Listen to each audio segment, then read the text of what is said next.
Hola, ¿cómo están? Les saluda Carlos Barrientos y les doy la bienvenida a una nueva edición de Business Night Talks. En esta oportunidad nos acompaña Jesús Salazar. Jesús es el presidente de la Sociedad Nacional de Industria y además gerente general de Coplas Industrial. Jesús, ¿cómo estás? Bienvenido. Muchas gracias. Carlos. Gracias por la invitación y un placer estar conversando contigo ahora. Jesús, cuéntanos, eres un emprendedor exitoso, creo que eso nadie lo duda.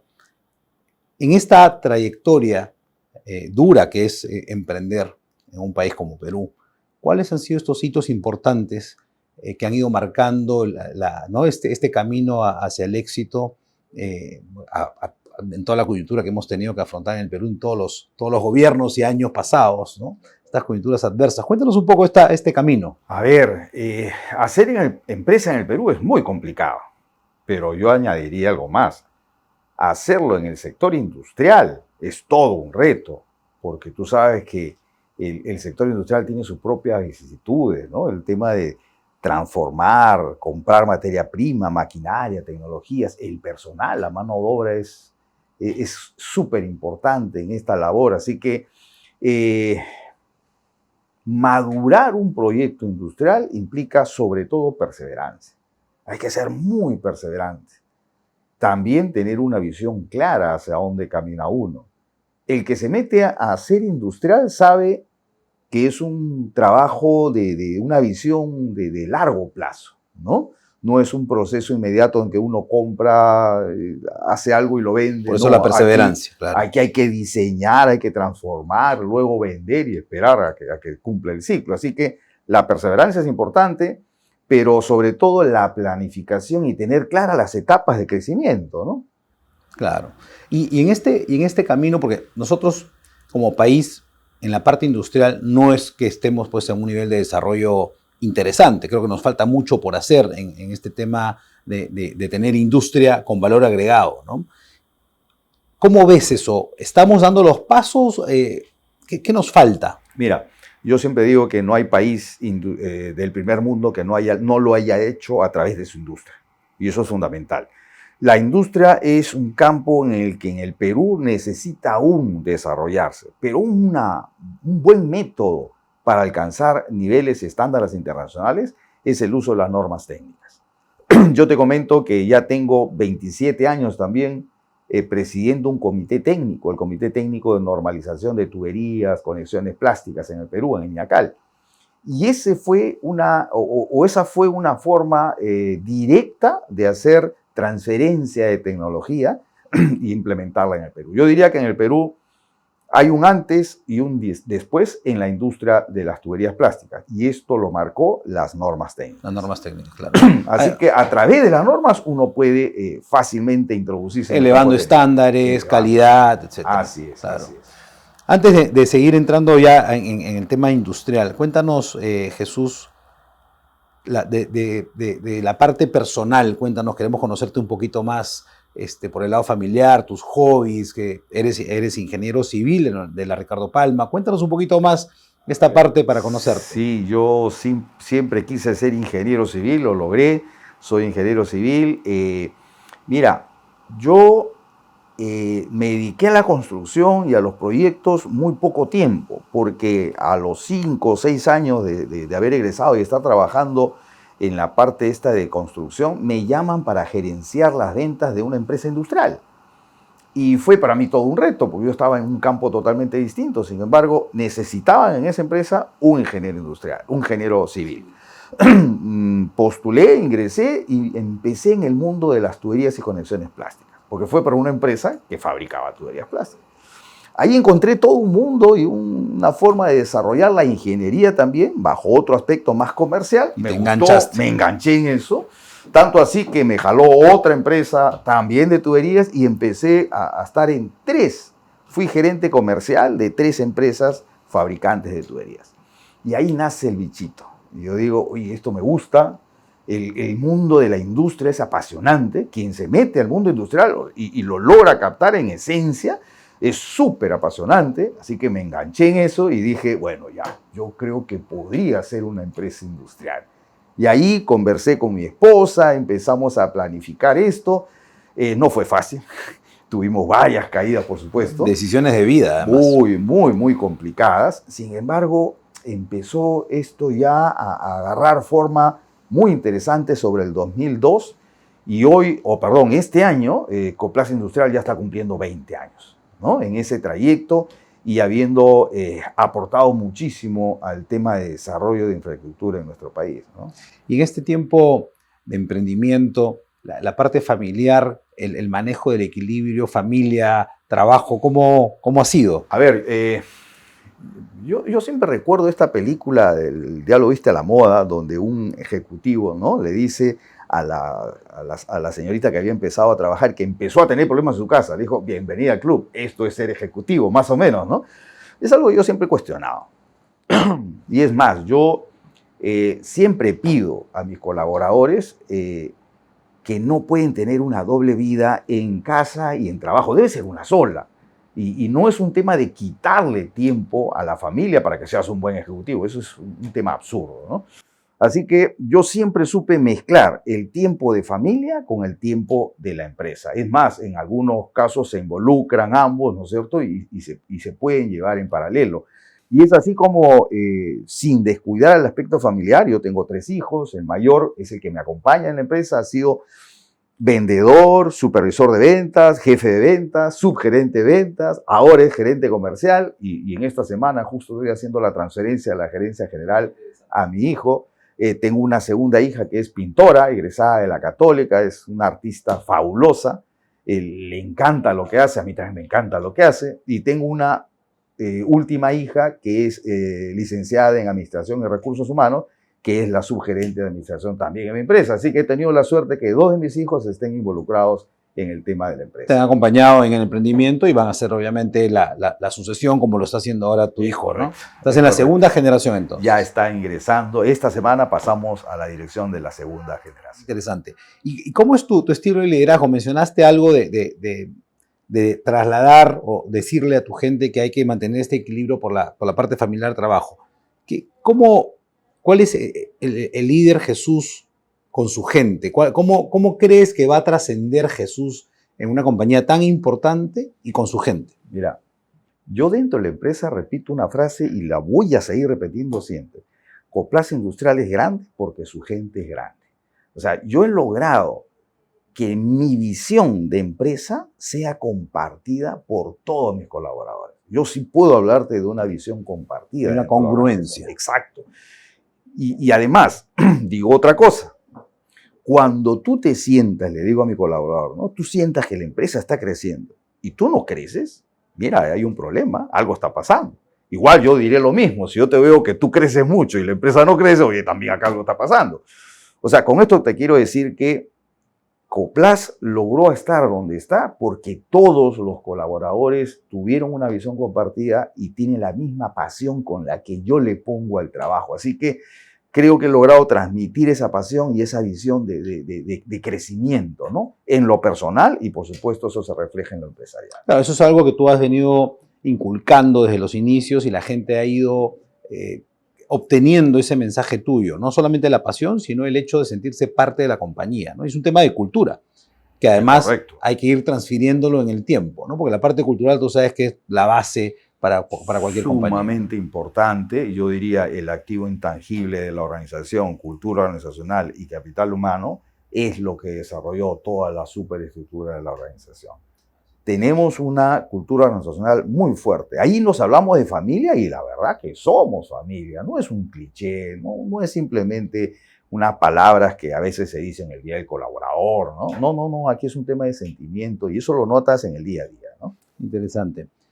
Llevas en la Sociedad Nacional de Industria poco más de 8 años probablemente, activamente en distintos comités, en distintas posiciones, ¿no? Exactamente 27 años. 27 años en la Los sociedad. 27 años que tengo presidente del comité de normas, salió por la sociedad. Así es como me involucro, ¿no? Y fui justamente representante del comité de plásticos en ese comité. Ok. Y sin pensar, después resulté siendo presidente del comité. Acabas de asumir la presidencia hace poco tiempo. Ahora de la sociedad industrial. De la sociedad, efectivamente. Exacto, ¿no? Felicitaciones por eso, pero además una gran responsabilidad en el contexto en el cual nos encontramos, ¿no? La Sociedad Nacional de Industria ¿no? Reúne, convoca, abraza a las principales industrias del país. Cuéntanos un poco la problemática de los asociados y cuál es el norte que tú ves desde la presidencia y qué cosa hay que hacer, por dónde vamos. Yo cuando asumí la presidencia, lo primero que dije fue, me toca una época de crisis no solo económica, sobre todo política y social. Y esta situación lleva a una inestabilidad tal que las inversiones se paralizan. Y ese es el principal problema de desarrollo de un país, ¿no? Un país no crece si no hay inversión. Este año estamos en 0 inversión y nosotros en la SNI calculamos que vamos a terminar en un -3%. ¿Esto qué significa?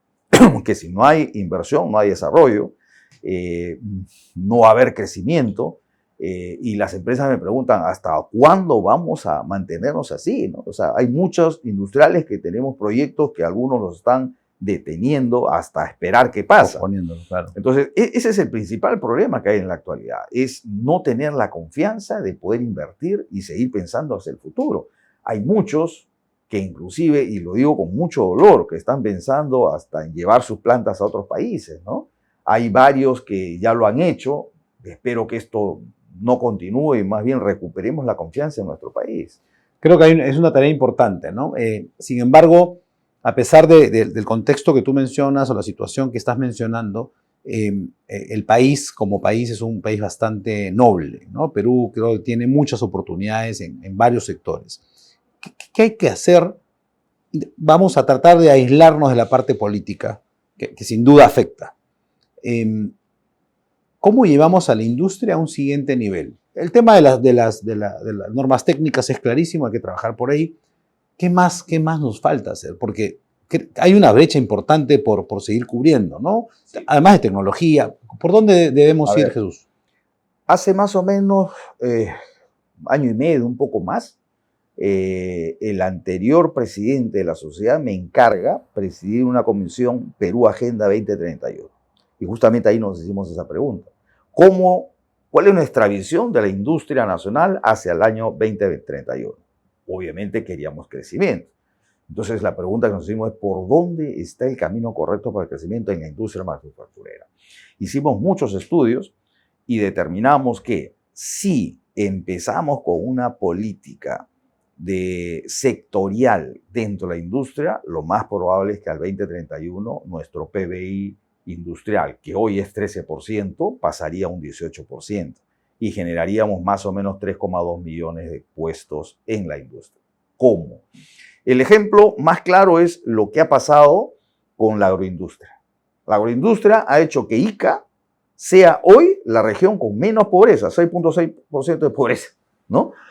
Y tenía desempleo negativo hasta hace, creo que un año. Es correcto. Y además, en Ica, hoy, el sueldo promedio de un trabajador es el más alto del país. Entonces, a ver, eso es un milagro. Pero ¿cómo se hizo? Se hizo con inversión productiva.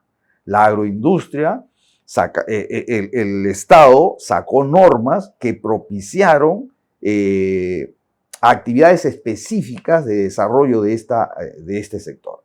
Si eso lo hiciéramos, en textiles, lo hiciéramos en los demás sectores, plásticos de repente, y en confecciones, y vamos encontrando la normativa apropiada para cada uno de estos sectores, yo estoy seguro que tendríamos varios ICAs y varios sectores como la agroindustria en desarrollo. Entonces, en la industria manufacturera no podemos hablar de reglamentaciones flat y transversales. Deberíamos hablar de políticas sectoriales. Y eso lo pusimos en este libro Perú Agenda que publicamos hace un poco más de año y medio con 9 sectores de la industria manufacturera. ¿Y a esto le falta el ingrediente de la voluntad política? ¿Hay algo más que tenemos que hacer desde el lado privado? ¿Cómo? Mira, es que eso es lo que realmente a veces nos deja un poco pensando.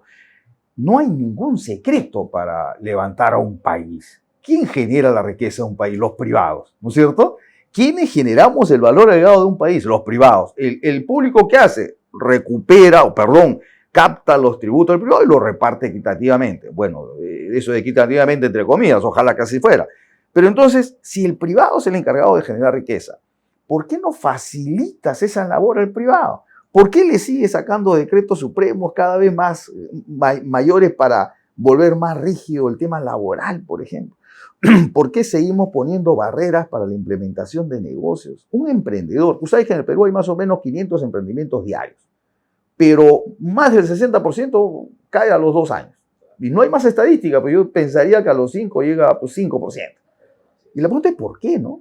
Es que aquí tú pones un negocio y ya tienes a la SUNAFIL, ya tienes a la OEFA, ya tienes a Defensa Civil, tienes a la Municipalidad Distrital, a la Provincial, tienes a todo el mundo tras tu negocio para fiscalizarlo. Y yo digo, todas esas instituciones deberían estar al costado del emprendedor, pero para acompañarlo en su crecimiento. Eso no se ve acá. Entonces, pareciera más bien que el privado es el enemigo, que hay que destruirlo, ¿no? O el privado es el que genera dinero, entonces hay que matarlo. Y yo digo, entonces, ¿de qué vamos a vivir? Entonces, no hay muchas recetas para hacer crecer la economía de un país. Es generar inversión, pero la inversión se gana con confianza. Hay que generar el ambiente de confianza, dejar que el emprendedor haga su trabajo, acompañarlo. Yo diría 5 años, esa criatura ya está fortalecida, listo, empecemos a regularla. Pero mientras tanto, acompáñala en su crecimiento. Claro, flexibilizar las condiciones durante la etapa inicial de los emprendimientos para hacerlos que maduren y lleguen a buen puerto, ¿no? Porque al final, como tú bien dices, confianza, empresa, riqueza y todo se vuelve un círculo virtuoso. Exacto. ¿No? Si no, ¿qué vamos a distribuir? Otro gran flagelo que es fácil realmente de combatir, pero es un tema de visión política y de voluntad también, como lo decías. El tema de la informalidad laboral. El Perú en promedio está en 77-78% de informalidad laboral, pero hay regiones como Huancavelica que tienen 95% de informalidad, 95%, o un Puno 92.5%. ¿Un país así puede salir al desarrollo? Estamos con muchas ganas de ingresar a la OECD, ¿no? Yo me pregunto, o sea, si no podemos resolver estos problemas domésticos, además vitales. Pasar, ¿no? Por supuesto. Además vitales. Hay una relación directa entre pobreza e informalidad laboral. Directa. Lo hemos demostrado. Esa correlación se demuestra estadísticamente. Y la pregunta es, ¿por qué no atacamos entonces la informalidad? Ica es una de las regiones con menos informalidad laboral y es la región con menos pobreza. Hay un ejemplo clarísimo, Clarísimo. Que hay que replicar en otras regiones, además, ¿no? Es correcto. Y efectivamente tienes distintos índices, ¿no? La pobreza, el tema de la informalidad, el tema de los kilómetros pavimentados, que cuando te dan acceso también tienes industria, también tienes desarrollo. Y nuevamente, no hay que descubrir la pólvora, hay que mirar qué cosas se ha hecho bien en otro lado y replicarlo, ¿no? Es parte de la voluntad que hay que tener, ¿no? Es cierto. Y mira, te cuento algo más. El 21 de julio en Cajamarca lanzamos el libro Perú Regiones al 2031. Porque después de hacer este libro Perú Agenda 2031, empezamos a ver cómo agilizamos este camino. Encontramos esa gran heterogeneidad de nuestro país, ¿no? Donde las regiones están con unas brechas muy grandes respecto a Lima. Lima concentra el 60% del PBI manufactura. Hay regiones que no llegan, más de la mitad de las regiones del país no llegan al 1% de aporte del PBI manufactura. Entonces, hemos dividido al Perú en 4 macro regiones y hemos hecho desarrollo de inversiones productivas. ¿Cuál es el camino? ¿Por dónde empezamos? ¿Quiénes son los sectores priorizados o quiénes deberían ser los sectores priorizados en cada macroregión? Esto lo hemos plasmado en el libro Perú Regiones 21. La semana pasada hemos estado en Huancayo lanzando el del centro. La próxima semana estaré en Chiclayo para la macroregión norte. La siguiente seguiré con Pucallpa en el sector oriente y terminaremos con Arequipa en el sector sur, ¿no? Muy interesante, porque esto es un símil a lo que vemos en Colombia, con ciudades y regiones muy marcadas, Ecuador, ¿no? O sea, son países que los tenemos a tiro de piedra, como se dice, pero ya con una visión distinta, ¿no? Es cierto.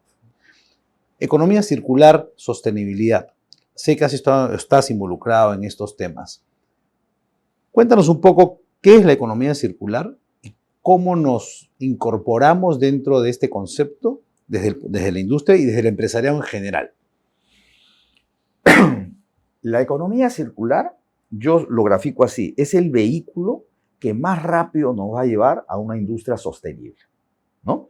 ¿Y qué entendemos por industria sostenible? Aquella que genera recursos financieros, económicos, riqueza económica, pero respetando al medio ambiente, ¿no es cierto? Y sobre todo compartiendo el valor con la sociedad. Entonces son tres dimensiones: económica, política y social. Para llegar a esa sostenibilidad necesitamos generar modelos modelos de producción que no atenten contra los recursos naturales. Entonces, si logramos desacoplar el crecimiento económico del uso de los recursos naturales, estamos haciendo economía circular. ¿Y cómo se logra? Manteniendo los productos el mayor tiempo posible dentro de los ciclos económicos. Nos hemos acostumbrado a coger material, producir, usar y botar. Esa economía lineal ya no da más. El mundo hacia el 2050 no soportaría. Tendrían que haber 3 planetas Tierra para que con este modelo lineal podamos soportar esa forma de vida. Por lo tanto, es imprescindible pensar en un modelo circular. Un modelo de negocio circular es viable en nuestro país. Ya hay varias empresas que lo están haciendo y es uno de los compromisos que tiene la Sociedad Nacional de Industria. ¿Y cómo hacemos, Jesús, para incorporar este concepto de economía circular como estrategia de la compañía? Es clarísimo que es parte de la sostenibilidad, pero todavía algunos empresarios, emprendedores o ejecutivos no han incorporado que eso es parte de la responsabilidad de hacer empresa. ¿Cómo hacemos? ¿Cómo lo sensibilizamos? A ver, nosotros desde la Sociedad de Industria estamos haciendo desde hace ya poco más de 4 años unos trabajos de sensibilización del inversionista en la industria. No es una tarea fácil. Hay que entender que a veces iniciar en un tema de modelo circular resulta un costo mayor que una economía lineal. Entonces, ahí viene la pregunta: ¿cómo le digo al industrial, oye, cambia tu modelo de negocios? No vas a ganar mucho, pero inténtalo, sigue perseverando en eso, ¿no? O sea, claro, es un poco complicado. Así que esto es un trabajo que deberíamos hacerlo en conjunto. Yo estoy en coordinaciones, o estamos en coordinaciones con la academia y con el gobierno. El gobierno lanzó la hoja de ruta de la economía circular en la Sociedad Nacional de Industria. Nos volvimos su aliado porque entendimos como industria que si no nos incorporamos a este proceso, nos espera un mundo que nadie desearía ni para sus hijos ni para sus nietos. ¿Qué necesitamos hacer? Que el empresario entienda que la economía circular es una ventaja competitiva. Si uno entiende el modelo circular y diseña un producto aplicando el ecodiseño y dándole valor agregado, y el consumidor premia a esa empresa con su opción de compra, yo creo que eso sería ganar-ganar. Es mentira que el que trabaja con productos reciclados, su costo es bajo y por lo tanto me tienes que vender barato. Eso es mentira. Procesar productos, reprocesar productos es mucho más costoso que comprar materia prima. Sin duda. Pero cuando tú dices eso, nadie te quiere pagar el adicional. Entonces, necesitamos hacer un trabajo en conjunto. El consumidor debe entender, y como te comentaba hace un ratito, debe premiar con la compra, la opción de compra, un producto que vea que realmente aplica modelos de circularidad. Son las cosas que nos falta incorporar dentro de no solamente las empresas, además del consumidor, ¿no? Y me refiero a cómo elevar estándares, ¿no? Si yo como empresario quiero comprar algo, tengo que premiar a la empresa que tiene el ISO 14, el ISO 18, el ISO 9, y además aplica economía circular y tiene responsabilidad social y además tiene a todos sus trabajadores en planilla, o sea, es formal. ¿Cómo concientizamos a esta gente para que, en general a todos, para premiar lo bueno? Porque al final, si no seguimos en este ambiente de costos, entonces como quiero el menor costo, siempre voy a terminar en el peor proveedor. O sea, y no calificamos todas esas grandes cosas que van a hacer que el país se desarrolle. Hay que promover ese lado. Hay que promover, hay que hacer mucha educación, ¿no es cierto?, en los colegios, en las universidades, en las instituciones. Felizmente que el Estado está entendiendo ese rol educador. Al inicio, un poco te lo cuento muy breve, cuando se empezó a hacer este tema de la hoja de ruta y la ley Te acordarás de la ley de plástico de un solo uso, que fue todo un tema en el Congreso y una discusión nacional, y al plástico se le satanizó. O sea, poco menos que el plástico era el demonio y era el culpable de todo el problema ambiental del Perú. Y todos sabemos que no es así, ¿no es cierto? Entonces, entendió que una hoja de ruta, una ley, un reglamento no va a resolver el problema ambiental. Es más bien, lo podría hasta complicar. A raíz de eso hemos hecho y hemos generado una plataforma de economía circular en el Perú que estamos haciendo grandes esfuerzos. Mira, tú sabías que en el Perú, por ejemplo, tenemos la primera botella PET que se usa para agua gaseosa, ¿no? La primera botella PET hecha con 100% de material reciclado, ¿no? Eso no lo tiene ningún país de la región. Nosotros lo tenemos. Con gran esfuerzo, ¿eh? Hemos hecho grandes transformaciones de incorporar materiales plásticos de segundo uso dentro de las producciones. Y ya lo tenemos en muchos productos. Hemos hecho muy buenos avances en generar productos que tengan más tiempo en el mercado. En fin, ya se están haciendo grandes esfuerzos. ¿Qué es lo que necesitamos hacer? Es lograr visualizar todo esto, ¿no es cierto? Para que la gente entienda el esfuerzo que está haciendo y se genere pues este círculo virtuoso, ¿no? Sí, sí, totalmente. Ahora entrando ya a tu empresa, Jesús, cuéntanos un poco de Ecoplast, qué mercados atiende, qué portafolio de productos atiende, y estando en el sector de plásticos, que acabas de decir efectivamente que era un sector súper satanizado por temas ambientales, ¿qué rol está jugando Ecoplast justamente en ese camino de, ¿no?, apartarte de la satanización? Bueno, somos más o menos la antítesis de este problema. ¿Por qué? Porque nosotros lo que hacemos en la empresa, nosotros fabricamos tuberías, conexiones para la infraestructura y el sector construcción, utilizamos la principal bondad de plástico. Se dice que el plástico dura 200, 500 años en degradarse, ¿no es cierto? Ok, entonces esa es la fortaleza que nosotros usamos, porque hacemos productos que están diseñados para largo tiempo en uso. Nosotros tenemos una cartera muy variada. Yo puedo decirte con mucho orgullo y humildad también que somos la empresa de tuberías plásticas que tenemos la mayor cantidad de portafolio en diferentes productos. Atendemos para redes de agua, desagüe, saneamiento, telefonía, fibra óptica, electricidad. Tenemos toda la gama completa. Acabamos de atender una obra para el Canal de Panamá.